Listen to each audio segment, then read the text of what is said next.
कि 11th-12th के जो स्टूडेंट्स होते हैं, अब जैसे बोथ इंजीनियरिंग या मेडिकल की तैयारी कर रहे हैं, अब पीसीएम होता है, पीसीबी होता है, उसमें होता क्या है कि अलग-अलग सब्जेक्ट्स के अलग-अलग ट्यूशन लोग जॉइन कर लेते हैं। केमिस्ट्री की अलग है, बायोलॉजी की अलग है, मैथ्स की अलग है।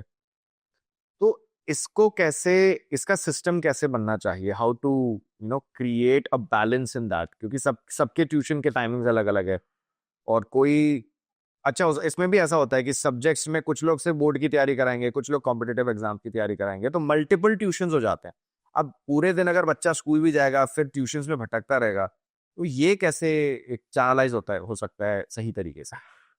देखिए, ये बहुत ही बर्निंग इश्यू है स्टूडेंट्स के लिए। स्टूडेंट्स लाइफ में ये हमेशा ये एनर्जी वेस्ट होने के ये तरीके आपने बताए। अलग-अलग ट्यूशन में जाने का मतलब होता है ये अलग-अलग सिस्टम में जा रहा है, हुँ, अलग-अलग अप्रोच में ये जा रहा है। क्योंकि हर एक का अप्रोच पढ़ाने वाले का टुवर्ड्स कॉम्पिटिटिव एग्जाम और बोर्ड दोनों को साथ में लेके चलना नहीं होता। हुँ, जैसे मैंने आगे भी बताया कि नीट पढ़ाने वाले, जेईई पढ़ाने वाले उसके ऊपर फोकस कर रहे हैं। बोर्ड वाले बोर्ड के ऊपर ही फोकस कर रहे हैं, तो ये दोनों साथ में करें ऐसा अप्रोच बच्चे को चाहिए।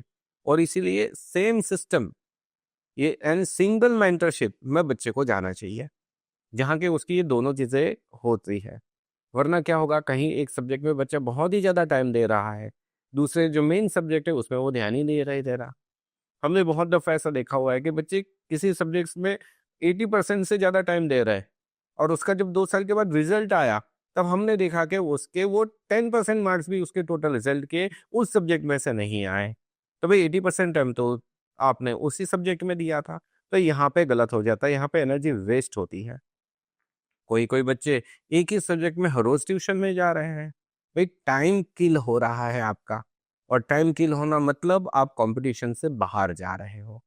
तो ये सारी चीज़ें बहुत ही अलार्मिंग हम बच्चों में देखते हैं और इसी तरह इसीलिए हम रिकमेंड कर रहे हैं कि एक ही सिस्टम, एक ही मेंटरशिप हो।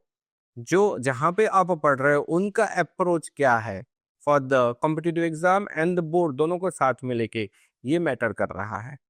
आपको बच्चों को दूध अलग देना है, बोर्नविटा अलग देना है, ड्राई फ्रूट अलग देना है या फिर आपको उसको खीर बना के खिला देनी है। ये आपको डिसाइड करना पड़ेगा। तब आप बच्चे से कहीं रिजल्ट की उम्मीद रख पाओगे। वरना 11th स्टैंडर्ड में देखें तो सबको इंजीनियरिंग में, आईआईटी में जाना है, सबको मेडिकल में जाना है। लेकिन 11th स्टैंडर्ड खत्म होते 12th शुरू होने से पहले आधे से ज़्यादा बच्चे क्विट कर देंगे कि नहीं हमें ये नहीं करना। ये हमसे नहीं हो पा रहा। देखो राइट। बच्चे से नहीं हो पा रहा तो बच्चे के इंटेलिजेंसी से हमें कोई यहाँ पे कंसर्न नहीं है।